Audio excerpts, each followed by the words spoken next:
Some believe this time-worn item is from another world.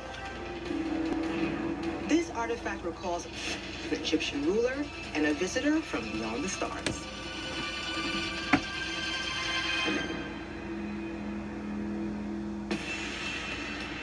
For centuries, rumors have swirled about a possible link between ancient Egypt and extraterrestrial beings. As the theory goes, an advanced civilization from beyond the stars visited Earth thousands of years ago and gifted their technology to the pharaohs. As proof, alien enthusiasts point to the massive pyramids of Giza. They say the Egyptians, lacking basic tools like cranes, compasses, and even wheels, could not have built the soaring structures alone. People wondered how they moved those incredibly large stones to make the pyramids. And that's not all.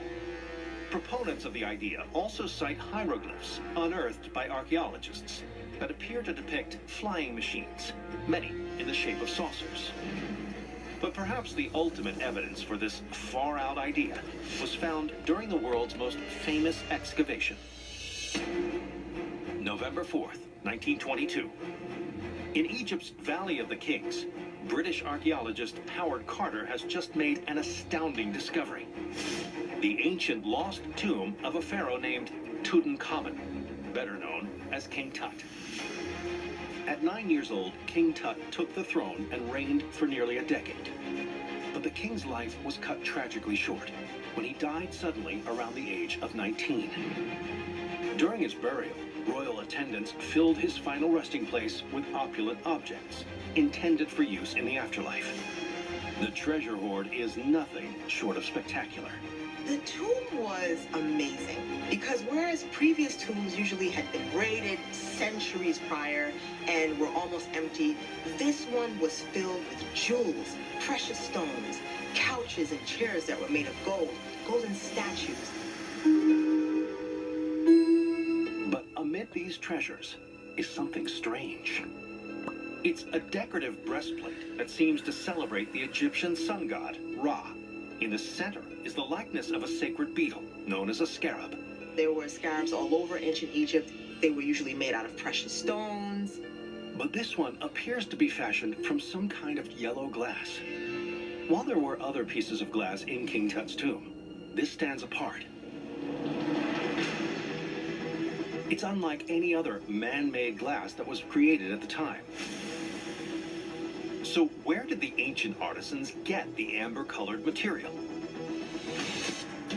In the following years, a number of intriguing theories emerge. Some argue that hoaxers may have placed the glass into Tutankhamun's tomb. But it's clear the main chamber of the vault had never been opened. The pharaonic tombs were usually raided by people pretty soon after the person was buried. But this one was filled to the brim with riches. With no logical explanation, an extraordinary possibility emerges. And the theory was that the ancient Egyptians had gotten this glass from aliens. So is this proof that aliens really visited the land of the pharaohs? Temperatures climb and humidity rises. Count on the professional. For decades, historians have puzzled over a bizarre relic found in King Tut's tomb, an ornate piece of jewelry adorned with polished glass. What's weird is that the object is unlike any man-made glass from that era. So, where did this baffling bauble come from? In recent years, a number of scientists and historians have looked into the case. And when the scarab itself is carefully analyzed, it throws up a tantalizing clue. Something that seems almost inexplicable. Whereas most glass is forged in furnaces that reach around 2,000 degrees Fahrenheit, this one was done at temperatures between 3,000 and 4,000 degrees. So, I mean, this is unimaginably hot. We're talking nuclear explosion hot. It's a telling clue. During the 1940s, the Manhattan Project exploded several nuclear devices in the New Mexico desert. Afterwards, scientists found that large quantities of sand near the blast sites had been turned to glass. But since this technology didn't exist in ancient Egypt, another likely culprit emerges.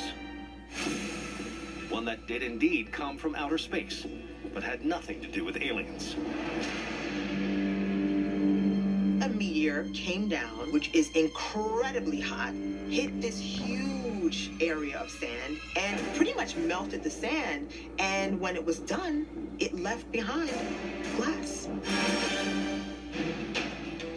In fact, this phenomenon has been documented in the North African region before. A naturally formed yellow glass, now known as Libyan desert glass, has been found throughout the Sahara Desert.